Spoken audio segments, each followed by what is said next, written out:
কুশলবন্তে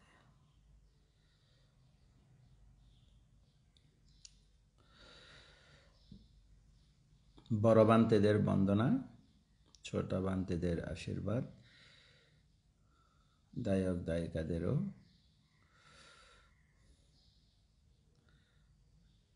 আশীর্বাদ প্রদান করছি। সবাইকে শুভ সকাল জানাচ্ছি।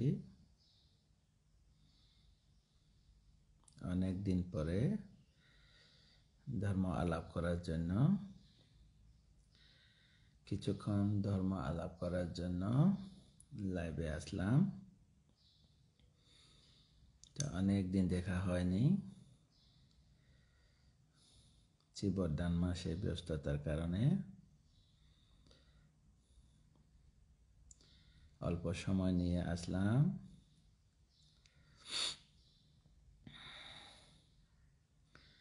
রাইট থট,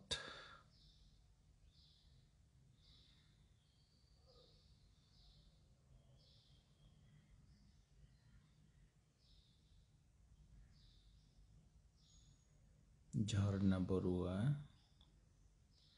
জীবন বিকাশ, রাহুল মার্মা, কুশলবন্তে বন্দনা, উচ্চেন্দা ওয়াচিং,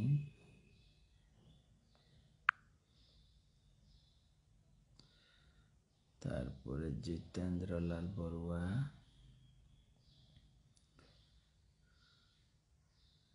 সিংমং মার্মা, সাগর, পাউল,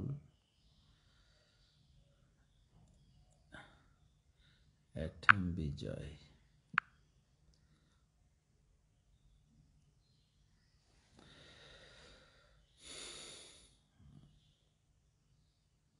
বেন ইন্দ্রবংশ, জিতেন্দ্রলাল বড়ুয়া বন্দনা বান্তে আশীর্বাদ।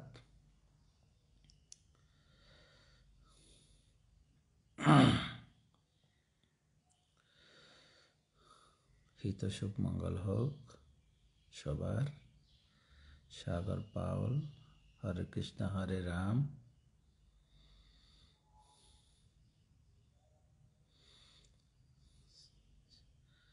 রাইট থট দিয়ে বান্তে বন্দনা, সুখী হোক।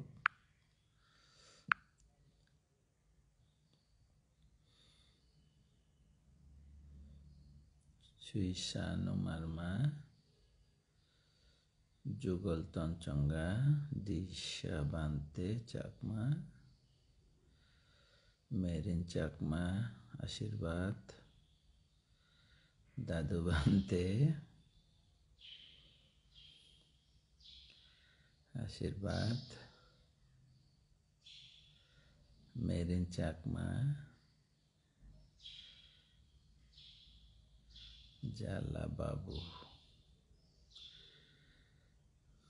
সাগর পাল,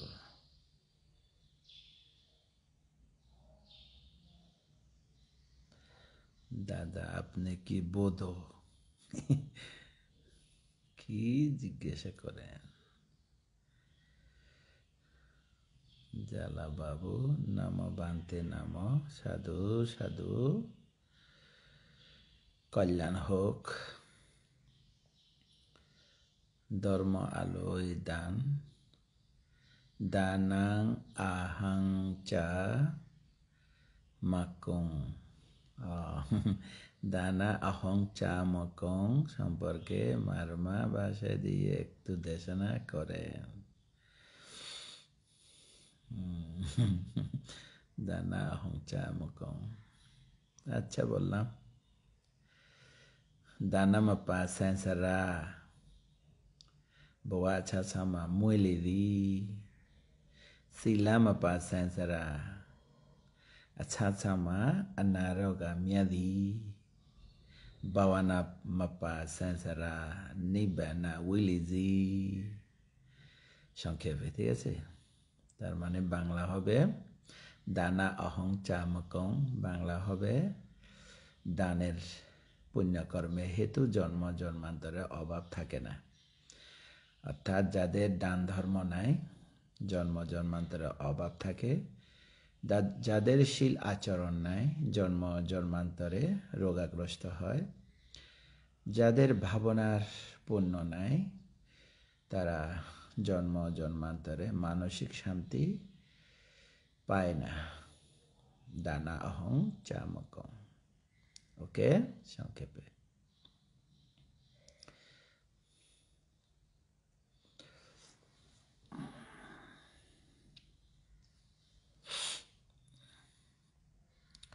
Ben Wichitamok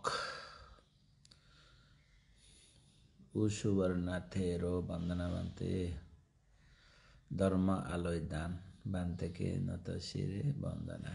সাধুবাদ। সংক্ষেপে ধর্ম দান দিলাম।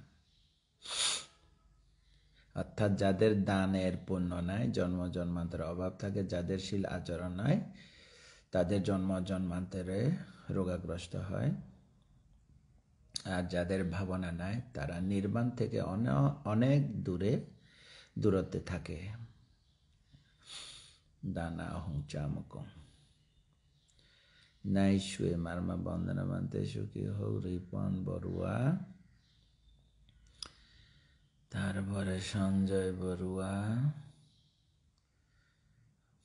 ও সুবর্ণা 13, শুভ সকাল কুদো, শুভ সকাল। আপনার নিরোগ দীর্ঘায়ু কামনা করছি, আপনিও ভালো থাকবেন। তারপরে ভারতী চাকমা, রাইট থট সুমেন, সদীয়বান্তে ভাবচিত্ত নিয়ে দেশনা করার প্রার্থনা করছি। ভাবচিত্ত, ভাবচিত্ত।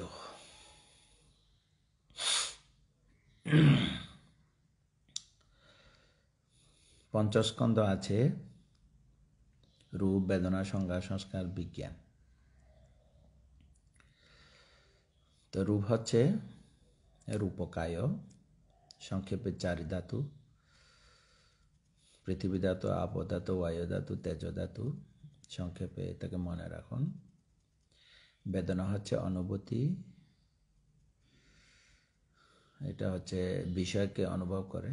সঙ্গে হচ্ছে মনে রাখা, যা চিহ্ন মনে রাখে, পরিচিতি বা নোট করে, বিষয়কে নোট করে, বিষয়কে মনে রাখে। সংস্কার হচ্ছে বিষয় যখন উপস্থিত হবে তখন বিষয় অনুসারে চেতনাগুলি কাজ করে, এটাকে সংস্কার ধর্ম বলে। চিত্তের সাথে কাজ করে, চিত্তের সাথে নিরোধ হয়, চিত্তের সাথে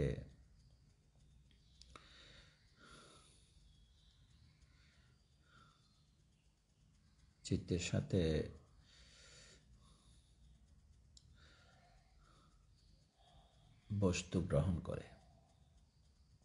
চারটা আর কি, চিত্তের সাথে উৎপন্ন হয়, চিত্তের সাথে নিরোধ হয়, চিত্তের সাথে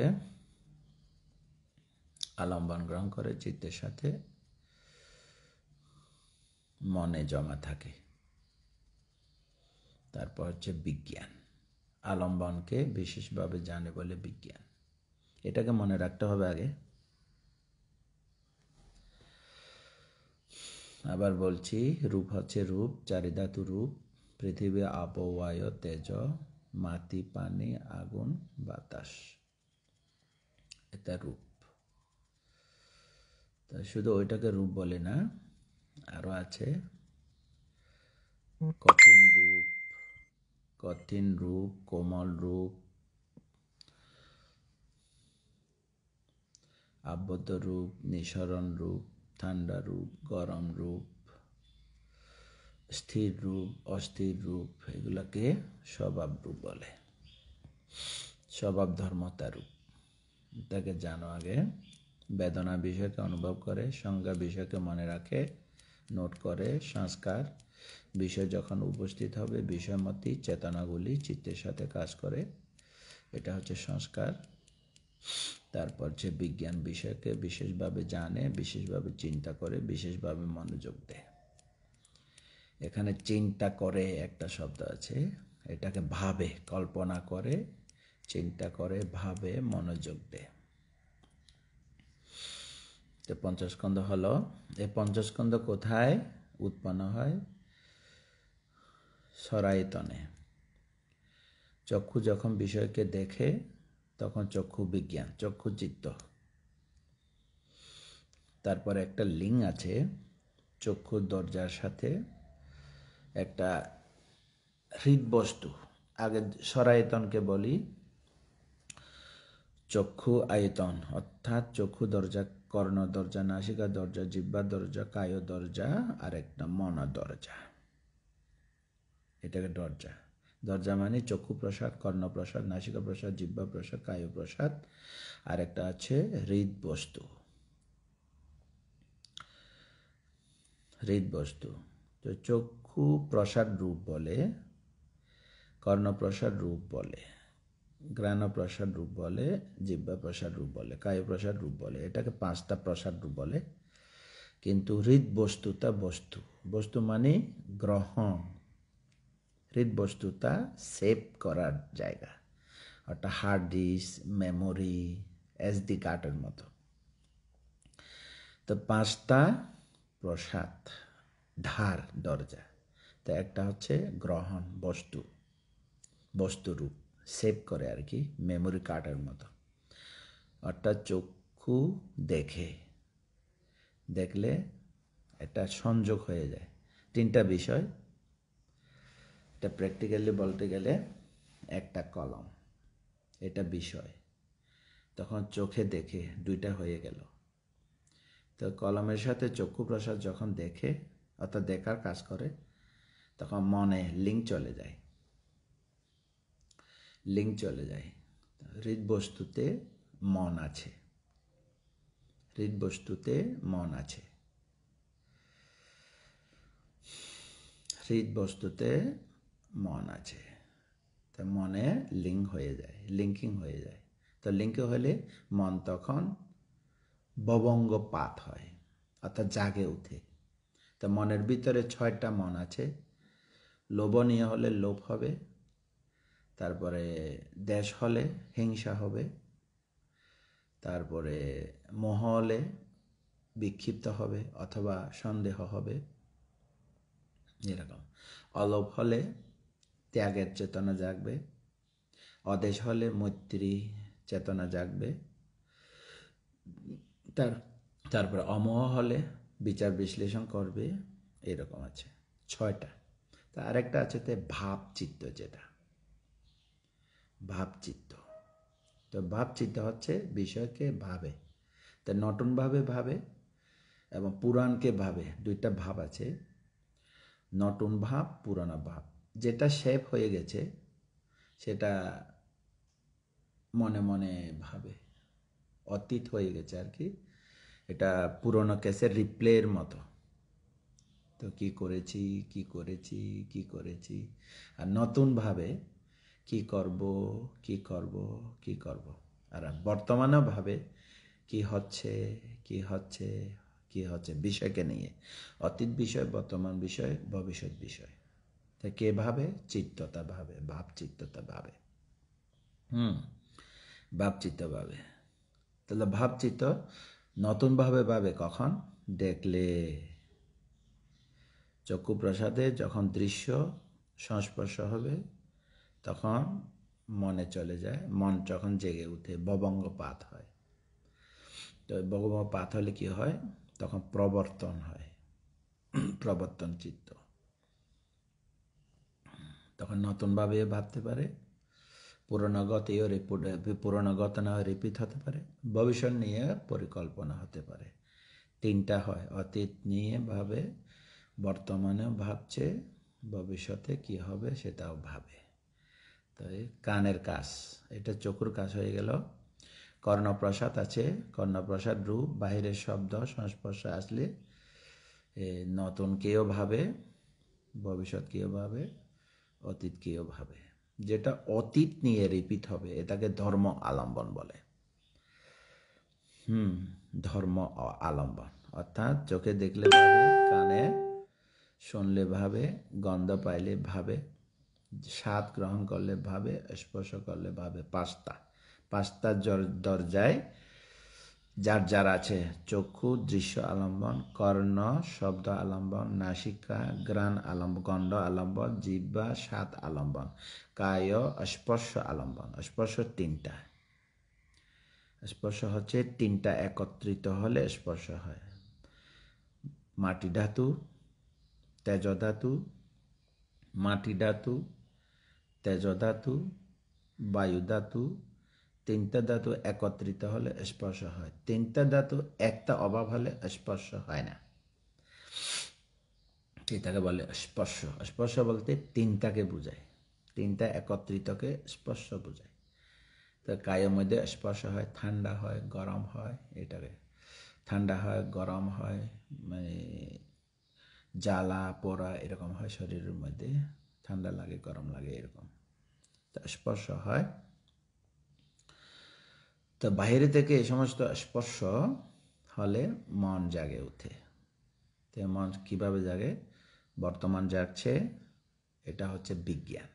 চক্ষু বিজ্ঞান, কর্ণ বিজ্ঞান, নাসিকা বিজ্ঞান, জিহ্বা বিজ্ঞান, কায় বিজ্ঞান, মনোবিজ্ঞান, এটা হচ্ছে বর্তমান। তো অতীত যদি হয়ে যায়, ভবাঙ্গা মন থেকে জেগে উঠবে। মনের মধ্যে বুঝতে হবে এক দরজা হচ্ছে হৃদবস্তু, এটা আলাদা বস্তুরূপ। বস্তুরূপে মন আছে, মনের একটা দরজা আছে, মনোদরজা। তো মনোদরজার মধ্যে অতীত ঘটনা যদি বেজে উঠে, অর্থাৎ অতীত ঘটনা যদি রিপিট হয়, অর্থাৎ পুরনো জিনিসটা যখন রিপ্লে হয়, তখন সেটা মনোবিজ্ঞান হয়ে যায়। মনোবিজ্ঞান অর্থাৎ মনে উৎপন্ন চিত্ত, এটাকে ভাবচিত্ত বলে। পরিষ্কার? যারা ভাবনা করে এটাকে জানতে হয়। আবার বলি, রূপ, বেদনা, সংজ্ঞা, সংস্কার, বিজ্ঞান, পঞ্চস্কন্ধ। মানব জীবন লাভ করে এই পঞ্চস্কন্ধকে অজানা থেকে গেলে, বুদ্ধের শাসনে ক্ষণ জন্মকালে, বুদ্ধের শাসন সাক্ষাতে এই পঞ্চস্কন্ধকে অজানা না জানলে, অজানা থেকে গেলে তার মনুষ্যত্ব জীবন পরিপূর্ণ নয় বলা যায়। একেবারে বলি নয়, কারণ নিজেকে জানে নাই, নিজেকে জানার সম্ভব হয়নি তার। অনর্থক বলে আর কি। তো বুদ্ধ তো বলেছেন, ইয়ো চা ওয়াসাসাতা জিওয়ে আপাসাং উডায়া বায়াং একাহাং জীবিতা সে ইয়ো পাসাটাং উডায়া বায়াং।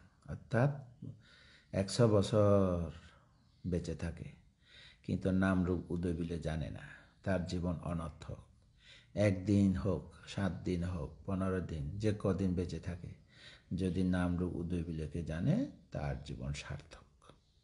কারণ এই উদয় বিলয় জ্ঞান জন্ম জন্মান্তরে তাকে উপকার করে, অর্থাৎ চিত্তকে সংযত করা উপকার করে, চিত্তকে দমন করা, চিত্তকে সংযত করা, চিত্তকে নিয়ন্ত্রণ করা, তার এই পাওয়ার থাকে। তার চিত্তকে নিয়ন্ত্রণ করতে না বলে বিপদে পড়বে।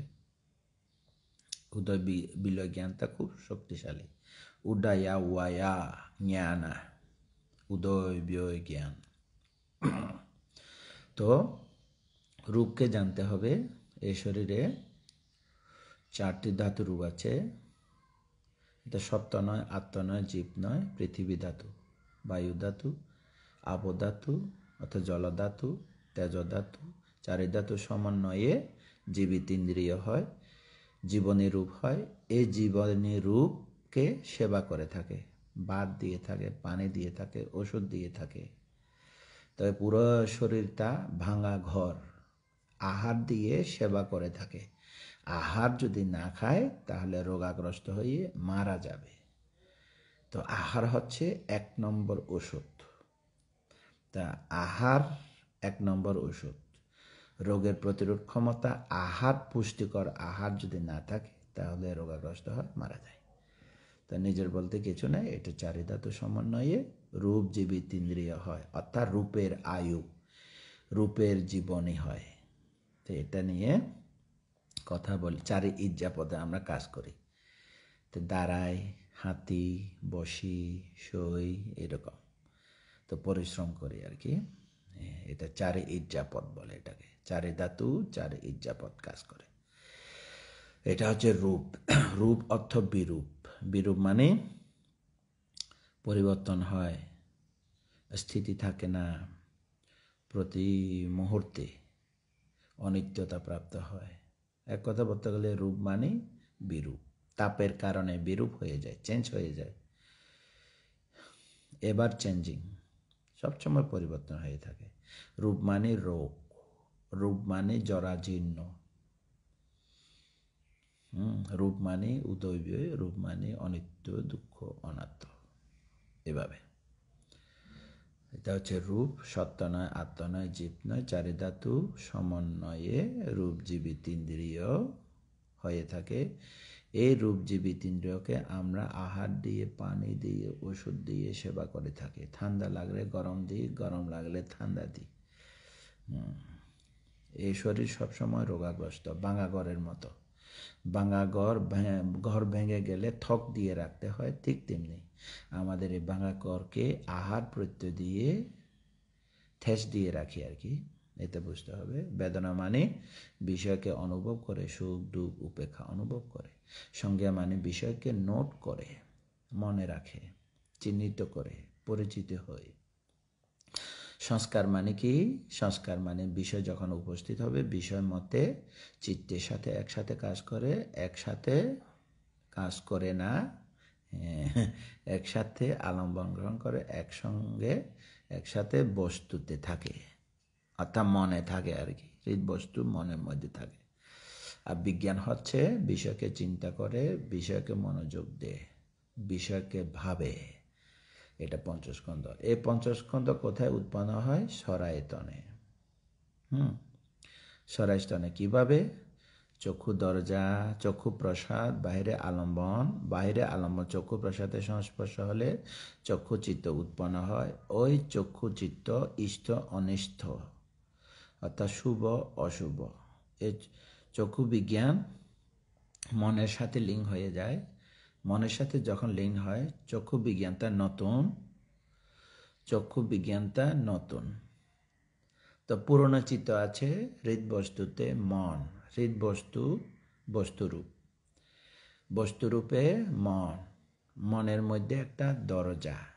তো মনের দরজার মধ্যে ওই চক্ষু বিজ্ঞান লিঙ্ক হয়ে যায়, চক্ষু বিজ্ঞানটা লিঙ্ক হয়ে যায়। চক্ষু মানে চোখে, চক্ষু বিজ্ঞান মানে আলম্বনকে বিশেষভাবে জানে। কিভাবে জানে? ভালো জানে, মন্দ জানে। ভালো হবে কি, খারাপ হবে, ইষ্ট আলম্বন, অনিষ্ট আলম্বন, অর্থাৎ ক্ষতিকর নাকি কল্যাণকর, এটা জানে। এটা জানে, মন জানে। তখন ভিতরে জমা ভবঙ্গতা ভঙ্গ হয়ে যায়। ভবঙ্গ অর্থাৎ ঘুম থেকে যা, ভবঙ্গ মানে তো অবচেতন, অবচেতন চিত্ত এখন চেতন হয়ে যায়, কারণ চক্ষু ও ভবঙ্গ চিত্তকে জেগে দিয়েছে, অর্থাৎ জেগে উঠছে, জাগ্রত হচ্ছে, তখন কাজ করে। নতুন চিত্ত পুরানো চিত্ত মিলে দেখার কাজ করে। ঠিক তেমনি কানের চিত্ত মনের চিত্তের সাথে লিঙ্ক দিয়ে কাজ করে, শ্রবণে কাজ করে। এটা ঘ্রাণে চিত্ত এভাবে কাজ করে, জিহ্বা চিত্ত এভাবে কাজ করে, স্পর্শ চিত্ত এভাবে কাজ করে। তাহলে চক্ষু, কর্ণ, নাসিকা, জিহ্বা, ত্বক, চক্ষু প্রসাদ, কর্ণ প্রসাদ, নাসিকা প্রসাদ, জিহ্বা প্রসাদ, কায় প্রসাদ, অর্থাৎ পঞ্চধারে যে সমস্ত আলম্বন ধারে যার যার সংস্পর্শ হয় আলম্বন, তখন চক্ষু বিজ্ঞান, কর্ণ বিজ্ঞান, নাসিকা বিজ্ঞান, জিহ্বা বিজ্ঞান, কায় বিজ্ঞান উৎপন্ন হয়। সবগুলি শেপ, অটোশেপ হয়ে যায়।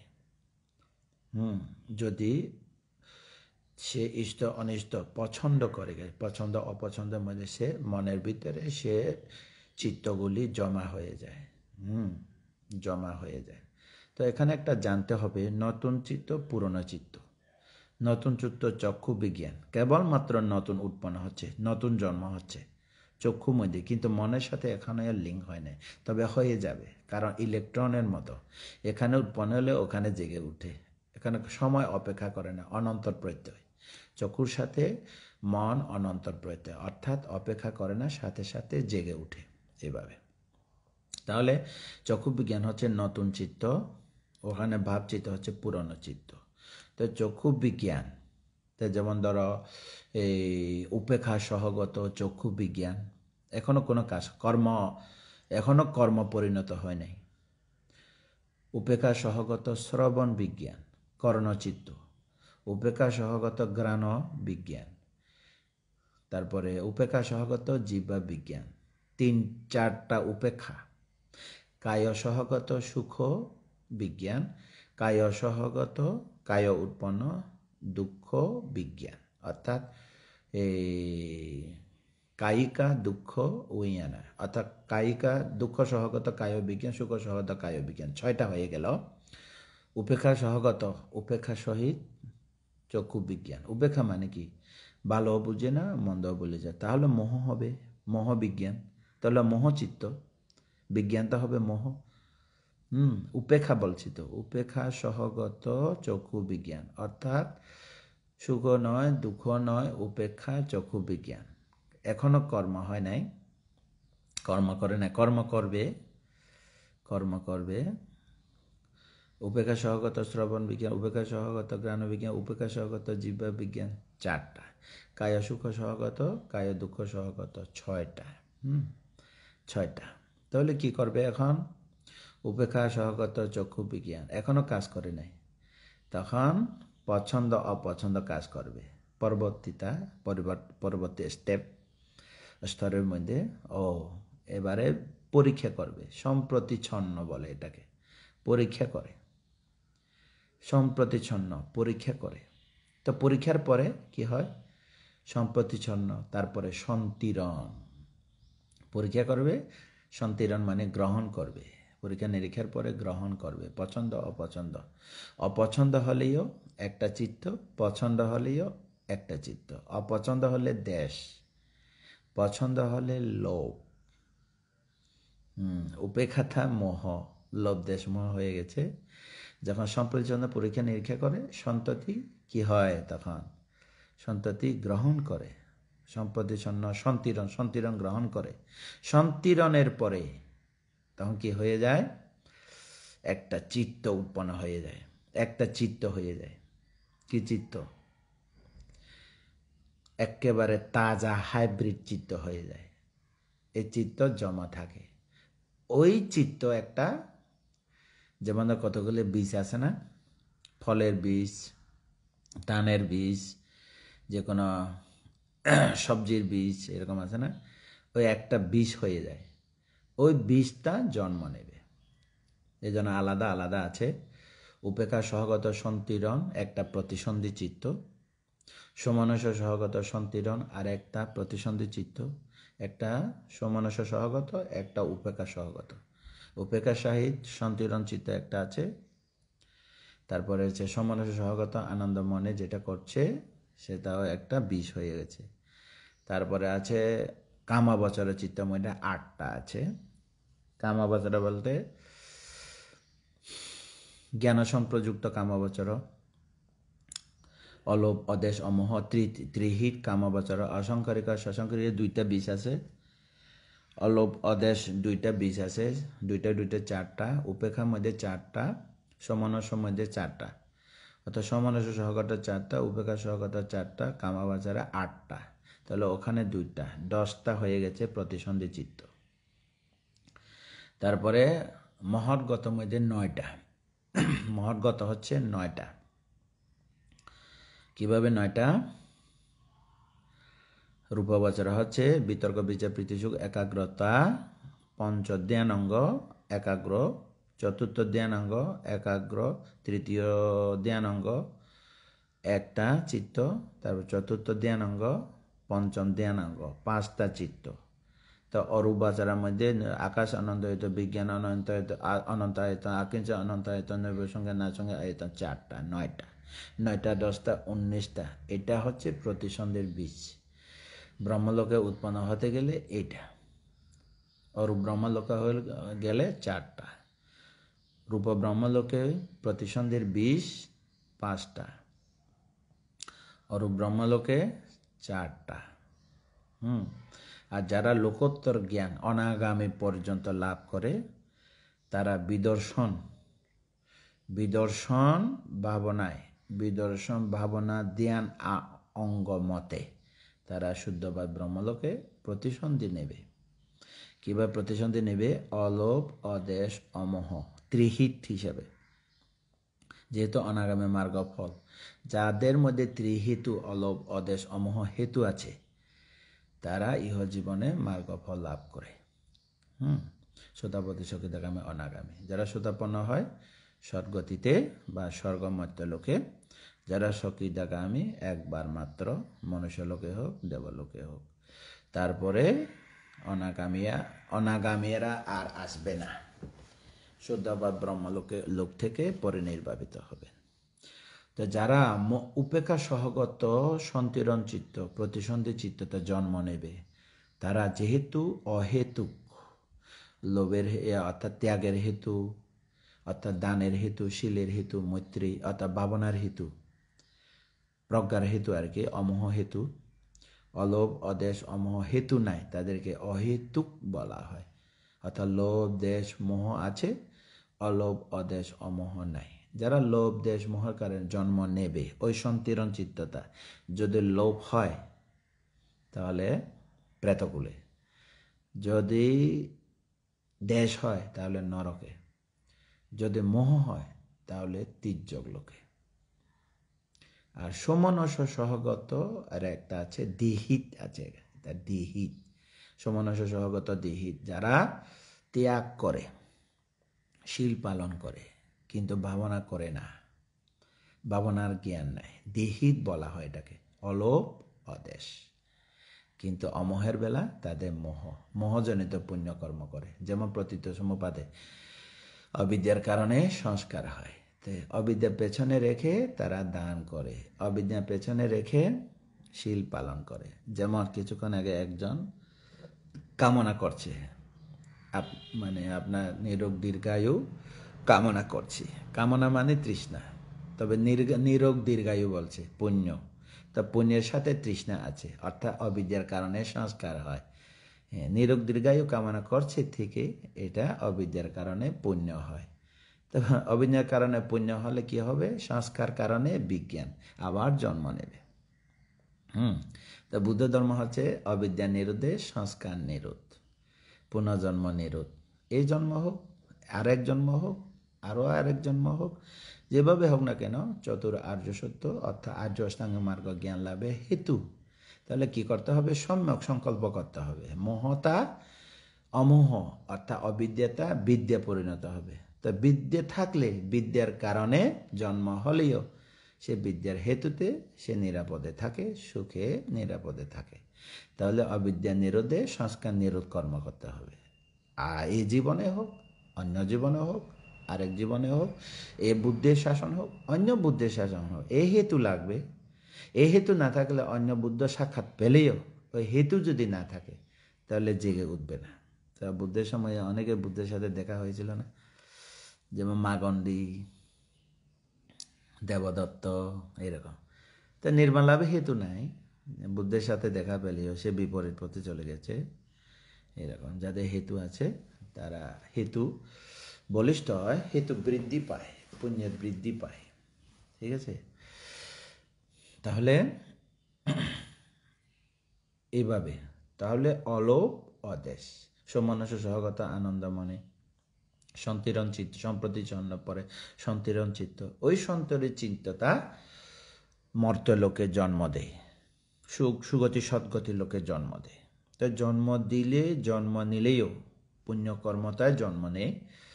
তো দেহেতু আর কি অলোভ, অদেশ অর্থাৎ দান শীলের কারণে সদ্গতিতে জন্ম হয়। তো জন্ম হলেও তারা জ্ঞানী গুণীদের, যদি নির্বাণে হেতু না হয়, জ্ঞানী গুণীদের চতুর আর্য সত্য ধর্ম দেশনাকে বুঝার মেধা সংকুলন হয় না, মেধা কভার হয় না। এজন্য যারা দেহিত বুদ্ধের শাসন দেখা পেলেও ইহজীবনে তারা মার্গফল পায় না। তবে ইহজীবনে যদি এরকম অনন্ত পুণ্য ক্ষেত্রের মধ্যে নির্বাণ লাভের হেতু হোক, ইদামে পুণ্য আছে বা খায়াং বাহাং হতু, এভাবে যদি পুণ্য থাকে তাহলে পরবর্তী জন্মে নির্বাণ লাভ করতে পারবে। তো ভাবচিত্ততা আরো কিছু বাড়িয়ে বললাম আর কি, যেহেতু প্রশ্নটা সুন্দর। তো পঞ্চস্কন্ধ জানতে হবে, ঠিক না? রূপ, বেদনা, সংজ্ঞা, সংস্কার, বিজ্ঞান। রূপ মানে বিরূপ, রূপ মানে রোগ, রূপ মানে পরিবর্তন, রূপ মানে অনিত্য দুঃখ অনাত্ম, রূপ মানে চারিধাতু, এটাকে জানো। বেদনা মানে বিষয়কে অনুভব করে, সুখ দুঃখ উপেক্ষা। সংজ্ঞা মানে বিষয়কে নোট করে, মনে রাখে, চিহ্নিত করে। তারপরে সংস্কার হচ্ছে মনের সাথে কাজ করে, মনের সাথে কাজ সমাপ্ত হয়, মনের সাথে বিষয় আলম্বন গ্রহণ করে, মনের সাথে হৃদবস্তুতে থাকে, জমা থাকে। ঠিক আছে, এটা হচ্ছে সংস্কার।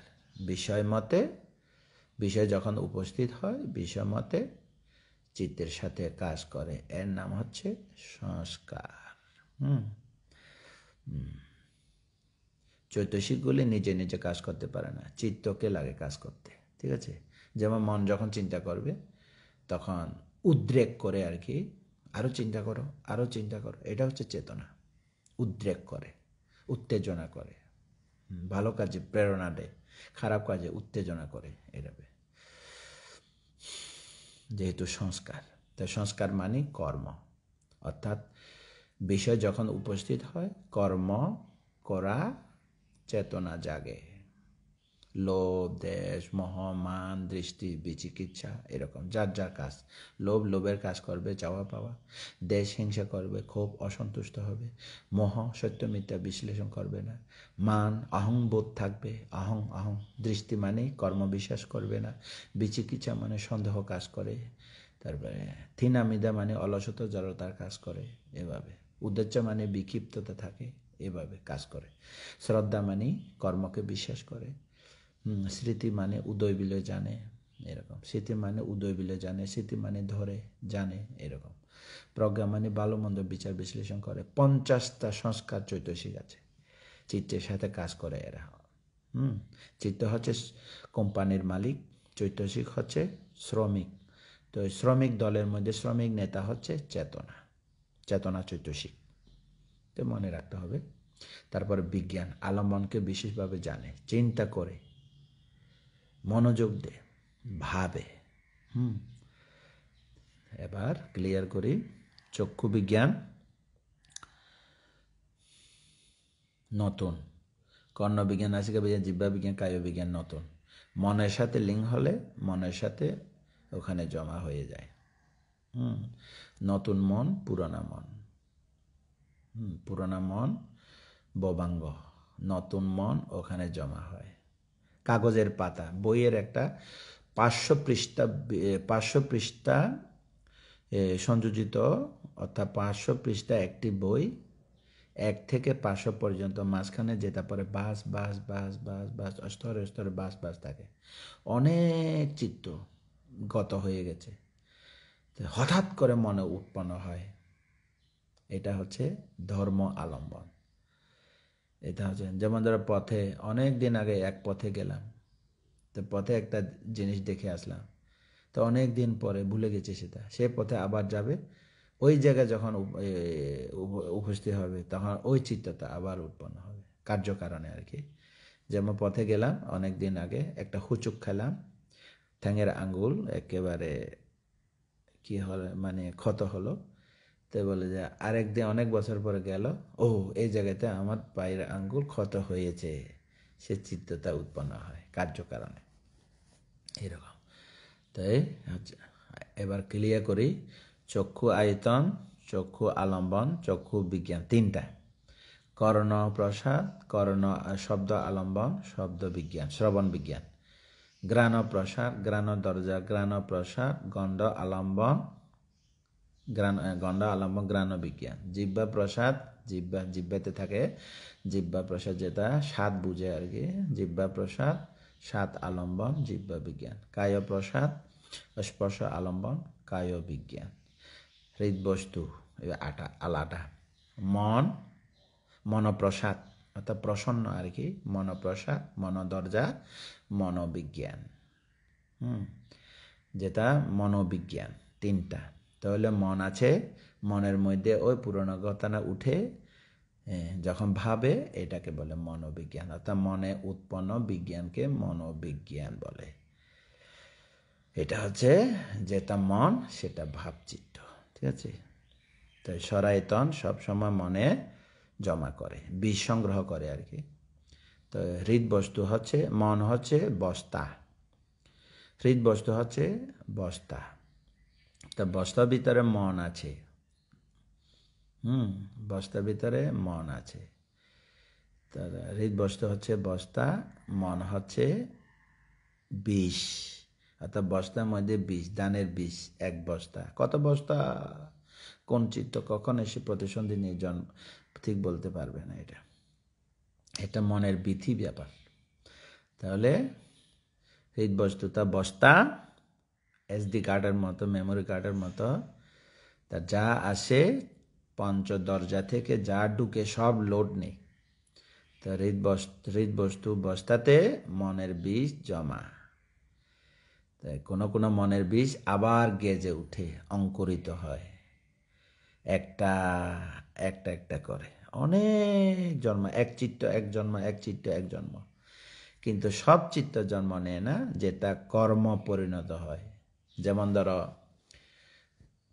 প্রাণী হত্যার বেলা কায়িক কর্ম, বাচনিক কর্ম, মানসিক কর্ম, এই ত্রিধারে কর্মর বীজ কীরকম হয়। যেমন প্রাণী হত্যা, পানিতে পাতা বৈরামণি শিক্ষাপদাংশে মাদি আমি, এই শিক্ষাপদ গ্রহণ করে না, সে লঙ্ঘন করে যদি প্রাণী হত্যা করে। প্রাণী বলিয়া জানে, দেখছে, প্রাণী বলিয়া জানে। ও জানে যে প্রাণী। 2,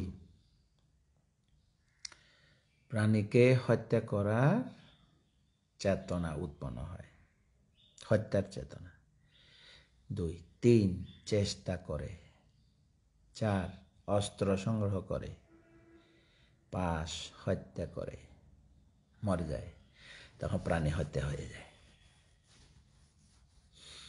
তো ওই কর্মের বিষ মনের ভিতরে জমা থাকে।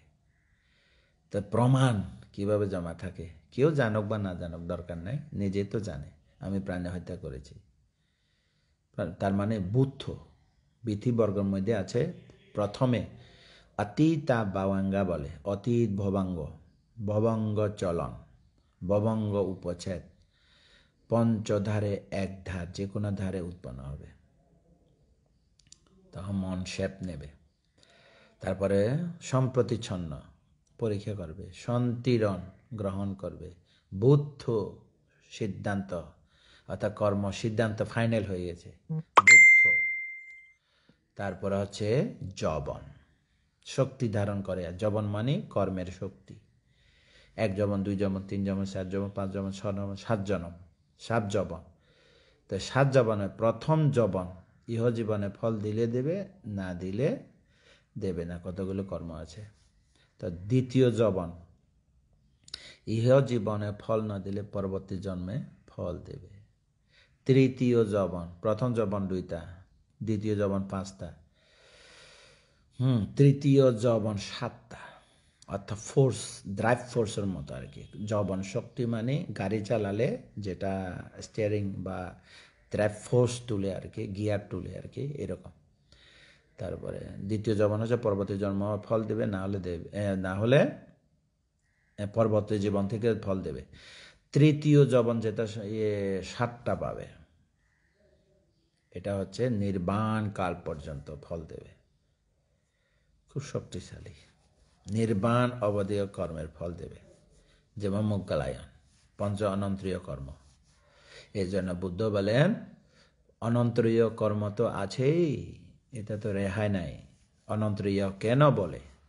মাতৃ হত্যা, পিতৃ হত্যা, অরহত হত্যা, সঙ্গবেদ যারা করে, অরহত হত্যা যারা করে, বুদ্ধের রক্তপাত যারা করে, অনন্তরীয় কর্ম কেন বলা হয়? কোনো পুণ্য বাধা দিতে পারে না, আটকে রাখতে পারবে না, সে নরকে চলে যাবে, এর জন্য অনন্তরীয় বলে। কিন্তু প্রাণী হত্যাটা অনন্তরীয় নয়, কোনো পুণ্য দিয়ে আটকাতে পারে যদি কৌশল থাকে। কিভাবে? যদি বিদর্শন ভাবনা করেন। বিদর্শন ভাবনা কিভাবে আটকাবেন? উদয় জ্ঞান, ভঙ্গ জ্ঞান, ভয় জ্ঞান, আদিনব জ্ঞান, নির্বেদ জ্ঞান, মুক্তিকামিত জ্ঞান, প্রতিসংস্কার জ্ঞান, সংস্কার উপেক্ষা জ্ঞান, অনুলোম জ্ঞান, গোত্রভোগ জ্ঞান, মার্গ জ্ঞান, ফল জ্ঞান। এই মার্গ জ্ঞান, ফল জ্ঞান আটকাতে পারে, যেহেতু ওর মধ্যে একটা সমাপত্তি আছে, ওর মধ্যে একটা সমাপত্তি ক্ষমতা আছে, যেটাকে সমাপত্তি, নিরুদ্ধ সমাপত্তি, সমাপত্তি আছে, ফল সমাপত্তি, নিরোধ সমাপত্তি, ফল সমাপত্তি একটা আছে, যারা শ্রোতাপন্ন হয় আটকাতে পারে। কিভাবে? যেটা চক্ষু বিজ্ঞান, কর্ণ বিজ্ঞান, নাসিকা বিজ্ঞান, জিহ্বা বিজ্ঞান, কায় বিজ্ঞান, মনোবিজ্ঞান কোনো কাজ করতে পারে না। কেন? ফল সমাপত্তি, সে নিরোধকে প্রত্যক্ষ করেছে, নিরোধের মধ্যে সে প্রবেশ করবে। সে নিরোধকে প্রবেশ করে, নিরোধের আলম্বন নিয়ে সে যদি চ্যুতি হয়, নিরোধ আলম্বন নিয়ে যদি চ্যুতি হয়, চ্যুত হয়, অর্থাৎ এই দেহ থেকে এই চিত্তগুলি চ্যুত হয়, বাহির হয়ে যাবে আর কি, অন্য জন্মগ্রহণ করবে, এই বাঙ্গাঘর ছেড়ে অন্য একটা নতুন ঘরে যাবে, তখন অপায় টানতে পারে না, সে সদ্গতি হবেই। কেন? অনন্তরীয় কর্ম নয়। তবে কর্মের বিপাক রয়ে যাবে। কোনো সুযোগ পাইলে, প্রথম যৌবন এহ জীবনে না দিলে পরবর্তীতে আছে, তারপরে দ্বিতীয় যৌবন পরবর্তী হইতে ফল দেবে। তৃতীয় যৌবন যখন 7টা ফোর্সটা বড় হবে, ওই মোগলাইয়ানের মতো এভাবে নির্বাণ অবধি, সুকর্ম হোক দুষ্কর্ম হোক, নির্বাণ অবধি থাকবে, ফল দেবে। পঞ্চ অনন্তীয় কর্ম, এটাকে কি বলে? ক্লেশ, কর্ম ক্লেশ বলা হয়, অনন্তরীয় কর্ম বলে না। যদি বিদর্শন জ্ঞান না থাকে, অর্থাৎ প্রদীপ জ্বলছে, কোন বাতাস, কোন দিকে বাতাস এসে এ প্রদীপ নিভে দেবে বলতে পারা যায় না, বলা যায় না। ঠিক আছে? এটাকে বলে কর্মক্লেশ। প্রাণী হত্যা জমা আছে, প্রতিসন্ধি নেবে, প্রতিসন্ধি বিপাক দেবে। কিভাবে দেবে? যাক, মর্ত লোকে সে জন্ম নিল, প্রাণী হত্যা কর্ম থাকলেও সে কর্ম তাকে অপায়ে নিতে পারে নাই, সদ্গতি লোকে আসলো, সে কর্ম তো নিজের সাথে ভবঙ্গার মধ্যে চলে আসছে। যেমন কর্ম নিমিত্ত, গতি নিমিত্ত, কর্ম নিমিত্ত, গতি নিমিত্ত চ্যুতি, এ দেহ ত্যাগ করে যখন প্রতিসন্ধি নেবে, ওই যে প্রাণী হত্যা কর্মজ রূপ চিত্তের সাথে চলে যায়। প্রথম শতঃ কলল থাকবে কর্মজ রূপ।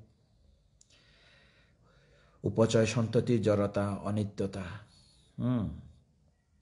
উপচয় সন্ততি জড়তা অনিত্যতা, এটা রাখুন, কর্মজ রূপ তো আছে। যেমন চক্ষু প্রসাদ, কর্ণ যখন হত্যা করেছে তখন চক্ষু প্রসাদ রয়েছে সাক্ষী, যখন হত্যা করেছে শব্দ শুনেছে সাক্ষী, যখন গন্ধ পেয়েছে সাক্ষী, যখন স্বাদ নিয়েছে, হত্যা করার পর স্বাদ নিয়েছে সাক্ষী, অস্ত্র ধরেছে সাক্ষী, মারে ফেলছে সাক্ষী, সে জানে আমি প্রাণী হত্যা করেছি, সে চিত্তের সাথে সে রূপগুলি আছে। তো প্রথম সপ্তাহে মাত্রে যথারে মর্ত্যলোক আসবে আর কি, ওই রূপগুলি কি হবে? ওই রূপগুলি কিন্তু ওই কর্মটা অপেক্ষা থাকবে কখন সুযোগ পায়, কারণ পুণ্য বলিষ্ঠ হইলে পাপ প্রদান করতে পারে না বিপাক, আর বিপাক যখন আসে পুণ্য রক্ষা করতে পারে না। আলাদা আলাদা, সাদা সাদা হয়, কালো কালো হয়, আবার মাঝে মাঝে মিশ্র কর্ম হয়, সাদা কালো, মাঝে মাঝে একেবারে সাদা, মাঝে মাঝে একেবারে কালা, মাঝে মাঝে সাদা কালা, এরকম হয়। মাঝে মাঝে অরহতের মধ্যে সাদাও হয় না, কালো হয় না, এরকম হয়। 4 প্রকার কর্ম আর কি, কৃষ্ণ কর্ম, সাদা কর্ম, মিশ্র কর্ম, কর্মমুক্ত, এরকম থাকে। অরহতের মধ্যে কর্মমুক্ত। তাহলে সে জন্ম নেবে প্রথম সপ্তাহ কলল, ওই কর্মজ রূপগুলি আছে।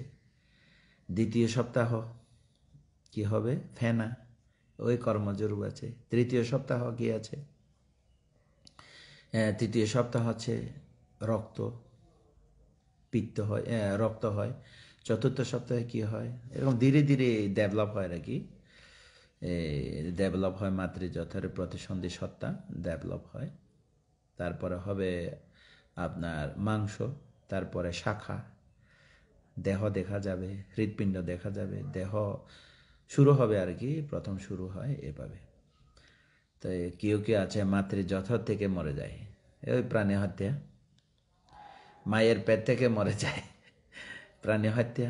এই জন্য বুদ্ধ বলে না, মনুষ্যত্ব জীবন লাভ করা খুবই দুর্লভ। এই যে কর্ম, তো কেউ কেউ 1 বছরে মরে যায়, 2 বছরে মরে যায়, 3 বছরে মারা যায়, এভাবে কেউ কেউ বাঁচে থাকে গড় আয়ু মতে 74 বছর, 75, 80, 90, 100 বছর পর্যন্ত বেঁচে থাকে।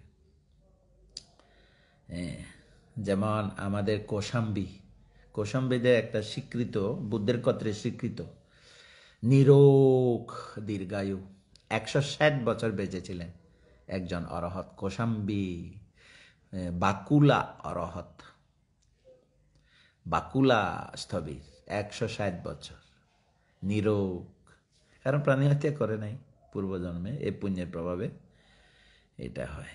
তাই প্রাণী হত্যা না করা, এগুলি যদি বুঝে, প্রাণের হত্যা করা একেবারে কি বলবো বিরত হয়ে যাবে। তো এগুলি জানে না বলে প্রাণী হত্যা করে। অল্প জিহ্বা স্বাদ, অল্প কিছুক্ষণ জিহ্বা স্বাদ, উদয় বিলয়, কিছুক্ষণ পরে আর থাকে না, যে এইদিকে চলে গেলে আর থাকে না। ঠিক আছে, খাওয়ার জন্য। তবে নিষ্পাপ কতগুলি আপনার জ্ঞান থাকলে নিষ্পাপ এটা খেতে পারে, নিষ্পাপ কতগুলি থাকে এরকম। এটা চেতনার উপর নির্ভর করে। তো যা হোক, অনেক কিছু বললাম, এটা বোঝার দরকার আছে, শোনার দরকার আছে। ধর্ম শ্রবণ করার অত্যন্ত জরুরি। ধর্ম শ্রবণ হচ্ছে গন্তব্যে যাওয়ার একটা গাইডলাইন। গাইডলাইন না, তার রুট ম্যাপ না থাকলে কীভাবে গন্তব্য ঠিকানা যাওয়া যায়। তো ধর্ম শ্রবণ হচ্ছে গাইড। তো মনের ভিতরে একটা ধর্ম শ্রবণের মাধ্যমে শ্রুতময় জ্ঞান উৎপন্ন হয়। শ্রুতময় জ্ঞান আচরণ অনুশীলনের ক্ষেত্রে অনেক কাজ করে, অর্ধেক কাজ করে।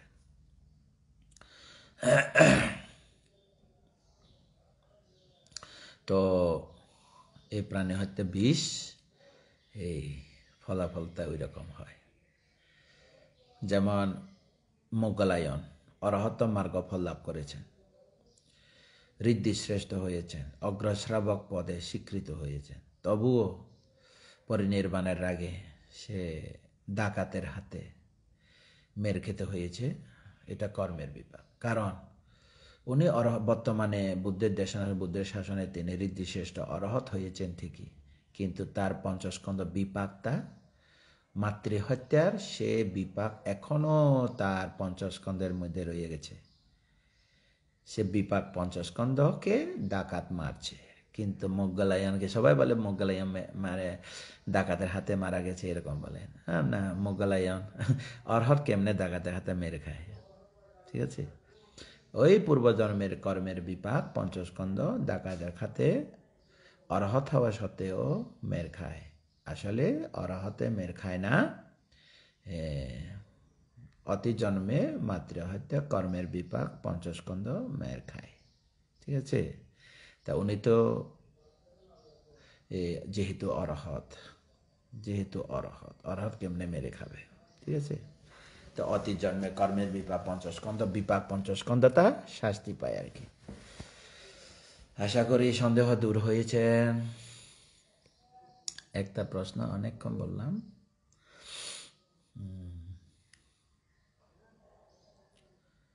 ও শান্তি নত শিরে করা জোরে পঞ্চাঙ্গে বন্দনা নিবেদন করছি। রূপেলি বড়ুয়া সাধু সাধু। তারপরে জিন ভিক্ষু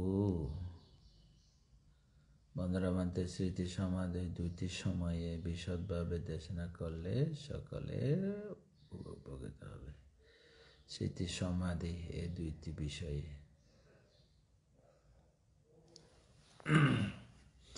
কি ভিক্ষু, কোন ভিক্ষু লেখা তো বলা যায় না।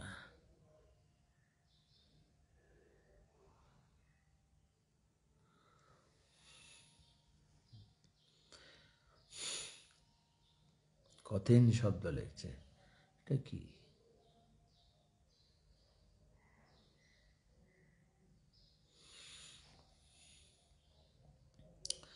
স্মৃতি সমাধি দুইটি নিয়ে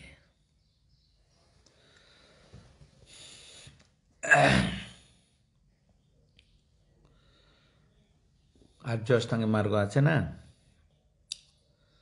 সবাই জানে আর্য অষ্টাঙ্গিক মার্গ কি কি। সম্যক দৃষ্টি, সম্যক সংকল্প, সম্যক বাক্য, সম্যক কর্ম, সম্যক আজীব, সম্যক ব্যায়াম, সম্যক স্মৃতি, সম্যক সমাধি। এখানে উল্লেখ করছে স্মৃতি ও সমাধি।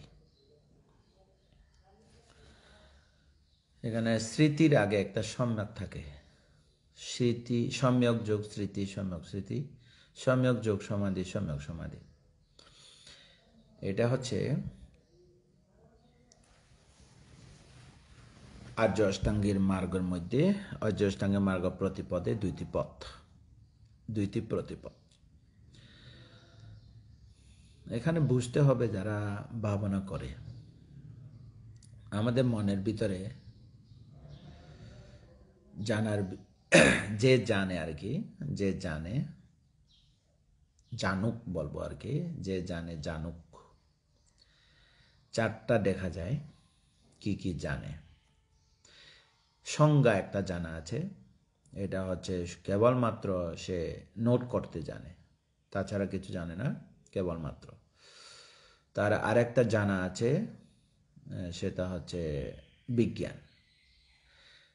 বিজ্ঞান তা আলম্বনকে জানে, যেমন ঝাল, লবণ, টক, মিঠা, তিক্ত এগুলিকে জানে, অর্থাৎ আলম্বনকে জানে। চক্ষু আলম্বন জানে, কর্ণ আলম্বন জানে, নাসিকা আলম্বন জানে, জিহ্বা আলম্বন জানে, কায় আলম্বন জানে, স্পর্শ আলম্বন জানে, তারপর ধর্ম আলম্বন জানে। এরকম জানা, এটাকে বিজ্ঞান বলে। বিষয়কে জানে বলে বিজ্ঞান। বিজ্ঞানের মধ্যে আবার ইয়েটা দৈন্যন বিজ্ঞান না, মদন্যন বিজ্ঞান।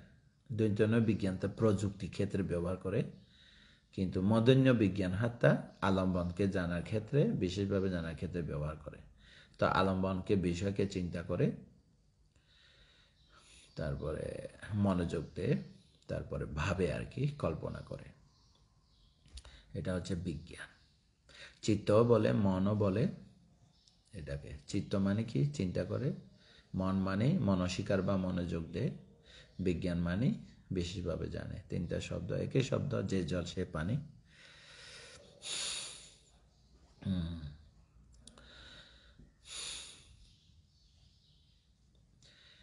তো এই স্মৃতি সমাধি দুইটা শব্দ, সম্যক স্মৃতি এবং সম্যক সমাধি, এখানে উল্লেখ নেই কিন্তু। তো যেহেতু বুদ্ধের শাসন, নবলোকোত্তর ধর্ম চলছে এখন, তো বিশেষত গুরুত্ব দিয়ে বলতে হয় এই সম্যক স্মৃতি, সম্যক সমাধিকে। তো এই সম্যক স্মৃতি, তো এটাকে যদি আমরা সাটিপাটেনে নিয়ে যাই, সাটিপাটেনে নিয়ে যায়, তাহলে স্মৃতি প্রস্থান হয়ে যায়। ঠিক আছে, সম্যক স্মৃতি আর কি। তাই সাটিপাতান ক্ষেত্রে চারটা বিষয়, রূপ নিয়ে স্মৃতি স্থাপন করা, স্মৃতি মানিতে স্মৃতি। আর একটা কথা রয়ে গেছে, বিজ্ঞান। তো বিজ্ঞানের সঙ্গে বলেছি, বিজ্ঞান বলেছি, আর একটা হচ্ছে স্মৃতি। এই স্মৃতি হচ্ছে নাম রূপ উদয় বিলয় জানে। সম্যক সমাধি মানে কি? উদয় জানে, বিলয় জানে, উদয় বিলয়কে জানে, স্বভাব ধর্ম তাকে জানে বলে তার নাম স্মৃতি। যেমন স্মৃতিধর, আনন্দ স্মৃতিধর, অমুক বান্তে স্মৃতিধর, অর্থাৎ তার স্মৃতি তীক্ষ্ণ, কোনো কিছু সে বুঝে, সে অল্পতেই বুঝে, আকার ইঙ্গিতে বুঝে, উদয় বিলে বুঝে আর কি, এরকম।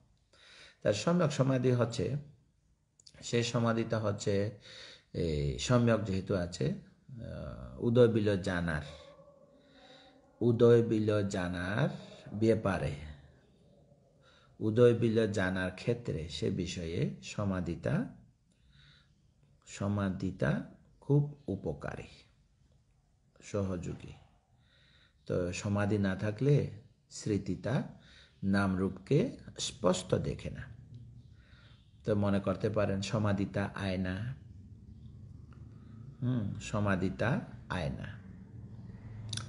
তো যে কেউ যদি আয়না দেখে, তো নিজের চেহারা যদি লড়াচড়া করে অথবা আয়নাটা লড়াচড়া করে, নড়বড় হয়, তাহলে নিজের চেহারার মধ্যে যে সমস্ত দাগ তিল এরকম থাকে, এটা স্পষ্ট দেখা যায় না। যেমন থালে পানি দেয়, থাল যদি নড়ে, পানি নড়ে, তাহলে নিজের চেহারাটা স্পষ্ট দেখা যায় না। তাহলে মনে করুন সমাধিটা আয়না, সমাধিটা আয়না, আয়নার মধ্যে নিজের চেহারা পড়ে, তখন স্মৃতিটা কোথায় দাগ আছে নাই, কোথায় তিল আছে নাই, সুস্পষ্ট দেখা যায়। তো সুস্পষ্ট দেখার জন্য এই সমাধিটা লাগে, স্থির আয়না লাগে। আয়নাটা স্থির রাখতে হবে, তখন চেহারা পড়লে চেহারার মধ্যে কি দাগ, কাটা দাগ, তিল দাগ, কতগুলো দাগ আছে, কালো সাদা সব দেখা যাবে। ঠিক তেমনি স্মৃতিটা জানার কাজ করে, আর সমাধিটা স্থির থাকে। তা স্থির না থাকলে স্মৃতি জানার কাজ পরিপূর্ণ হয় না, সুস্পষ্ট হয় না। এজন্য এই স্মৃতি লাগবে, সমাধি লাগবে। শুধু দুইটা দিয়ে হয় না, আরও লাগবে, চেষ্টা লাগবে, সম্যক ব্যায়াম। সেই সাথে তার আরও লাগবে, সেখানে সত্য মিথ্যা বিশ্লেষণের একটা সম্যক দৃষ্টি লাগে, সম্যক সংকল্প লাগে। তো সম্যক সংকল্পটা নৈষ্কর্ম্য সংকল্প, যা উদয় বিলয় থেকে বের হয়ে যাওয়া নৈষ্কর্ম্য সংকল্প, অর্থাৎ উদয় বিলয় দুঃখ থেকে মুক্ত হওয়ার একটা সংকল্প। আর সম্যক দৃষ্টিটা হচ্ছে অনিত্য লক্ষণ দর্শন করবে, দুঃখময় লক্ষণ দর্শন করবে, আত্মকে অনাত্ম, এটা অনাত্মা লক্ষণ দর্শন করবে। এটা হচ্ছে প্রজ্ঞার কাজ। এই জন্য প্রজ্ঞা চতুরার্য সত্যকে প্রত্যক্ষ করে। তাই দুঃখ সত্য, দুঃখের কারণ, দুঃখ নিরোধের উপায়গুলিকে সে জানে, উপায়গুলিকে পুরোপুরি তার হাতে রাখে, এরকম সম্যক দৃষ্টি। তো সম্যক স্মৃতি হচ্ছে জানা, উদয় বিলয় জানা। কিভাবে জানা? যথাভূতভাবে জানা, যেরকম আছে অবিপরীতভাবে সেভাবে জানা। যেমন ধরো রূপ, বেদনা, সংজ্ঞা, সংস্কার, বিজ্ঞান। আমরা যদি এটাকে সাটিপাঠানে প্রয়োগ করি, কায়ানুদর্শনের প্রয়োগ করি, তো যথাভূত জ্ঞান। তো যথাভূত জ্ঞান দর্শনের জন্য এই সম্যক স্মৃতি অত্যন্ত গুরুত্বপূর্ণ। তো সম্যক স্মৃতি না থাকলে যথাভূত জ্ঞান উৎপন্ন হয় না, অর্থাৎ যথাধর্মতাকে দর্শন সমর্থ হয় না, সম্ভব হয় না। তো সম্যক সমাধি হচ্ছে স্থির থাকবে, তখন ওই নামরূপগুলিকে স্পষ্টভাবে উদয় বিলয় দর্শন করা সম্ভব হয়। আরেকটা যোগ দিলে ভালো হয়, সম্যক স্মৃতি, সম্যক সমাধি, আর একটা সম্যক দৃষ্টি, এই তিনটা। ঠিক আছে? তারপরে কিভাবে প্রয়োগ করবে? এখানে চারটা জিনিস যেগুলো আমার একটু গ্যাপ পড়েছে ব্যাখ্যার মধ্যে। এক, সংজ্ঞা জানা, এটা হচ্ছে শুধুমাত্র বিষয়কে নোট করতে জানে। দুই, বিজ্ঞান জানা, এটা হচ্ছে আলম্বনকে বিশেষভাবে জানে, সব জানা। তো সব জানা। স্মৃতি, সম্যক স্মৃতি হচ্ছে উদয় বিলয়কে জানা। তারপর প্রজ্ঞা হচ্ছে অনিত্য দুঃখ অনাত্ম দর্শন করতে জানা। চারটা জানা আছে আমাদের মনোজগতে। অর্থাৎ মন হচ্ছে 1 কম 89, বিশদে 121 প্রকার আছে। 121 প্রকারের মধ্যে সবচেয়ে এই বোধঙ্গ, বুদ্ধিজ্ঞান লাভের অঙ্গ হচ্ছে স্মৃতি, আর হচ্ছে প্রজ্ঞা।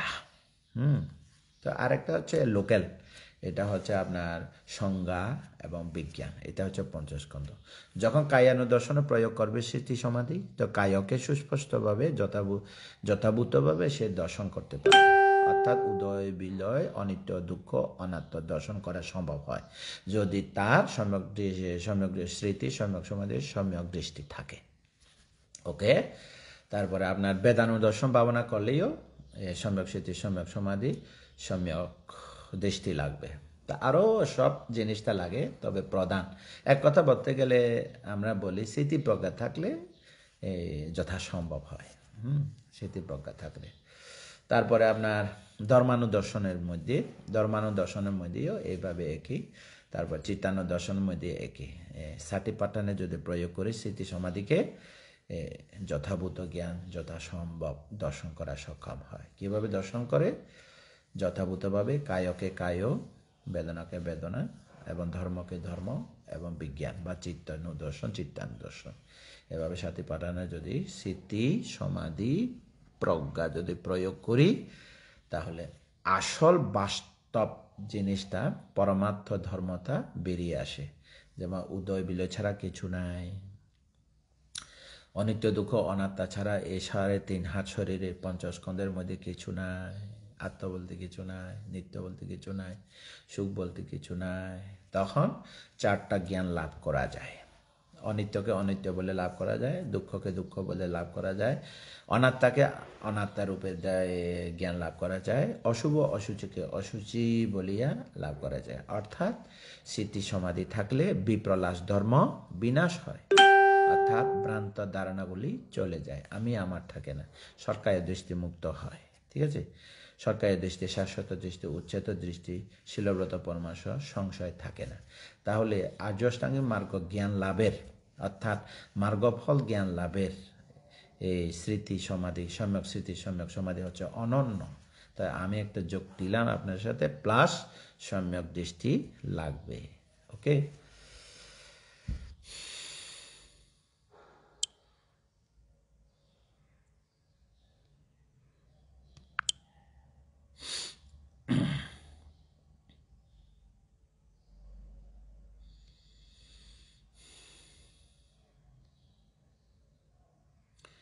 সুরাবুতি ভিক্ষু সদেবান্ধে বন্দনা 55 প্রকার জবনচিত্ত কোনগুলো এবং কি কি? অভিধর্ম বিধিবর্গ পড়ে দেখো, শুধু কেবল এখানে বায়ান কি কথা, 55 প্রকার বিধি, একেবারে অরহত্ত ফল বিধি পর্যন্ত চলে যেতে পারবে, প্রত্যবেক্ষণ পর্যন্ত চলে যেতে পারবে বিধি। যেমন আমাদের বুদ্ধ, গৌতম বুদ্ধ যখন কুশীনগর বৈশাখী পূর্ণিমা দিনে প্রথম যান, দ্বিতীয় যান এবং শেষ জামে যখন পরিনির্বাপিত হবেন, তখন তো লক্ষ লক্ষ বিধি হয়েছে, কেবলমাত্র 55। তো বিধিবর্গ পড়ে দেখো, বিধিবর্গতা পড়ে দেখো, বিশদ পাঠান পর্যন্ত চলে যাবে বিধিটা। পাঠানে এই যে বিধি, ঠিক আছে, এদের জবন বিধি হোক, মার্গ বিধি হোক, যে বিধি হোক না কেন, হাজার হাজার বিধি আছে, 55 না। এগুলোর নাম ধরে বলবো, ওই বই পড়ে দেখো, বিধিবর্গ অভিধর্মে বিধিবর্গ পড়ে দেখো বিশদে।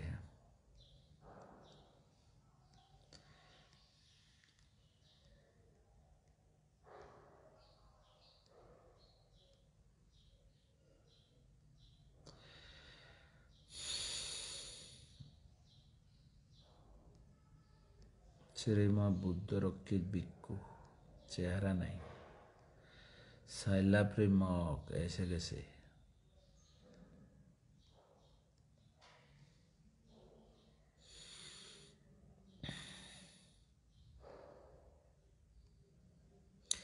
উইরসানা সাধুবাদ, বন্দনা বান্তে, শুভ সকাল।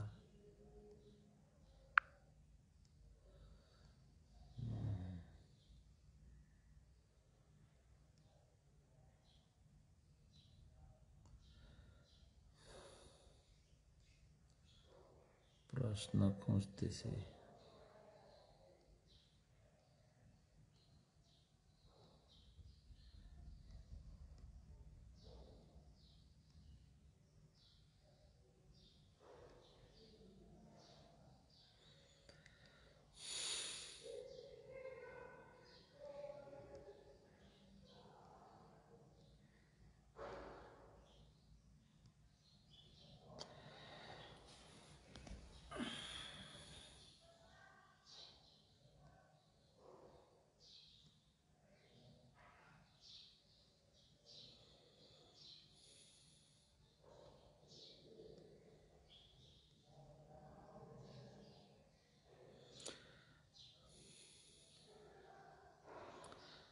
বন্দনা নিবেদন কাছে পূজনীয় শিপ্রা বড়ুয়া। প্রশ্ন নাই।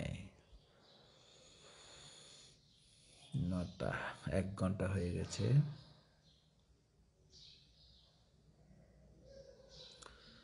রঞ্জিত কুমার রায়, সাধু, ওম নমস্কার। বন্দনা বান্তে, শুভ সকাল, কেমন আছেন? ভালো। প্রশ্ন নাই আর। যা হোক, ভালো থাকবেন সবাই। এত প্রশ্ন দেখছি না। 9টা বেজে গেছে, আরো অন্যান্য কাজ করার কাজ আছে। সবাই ভালো থাকবেন। সাধুবাদ।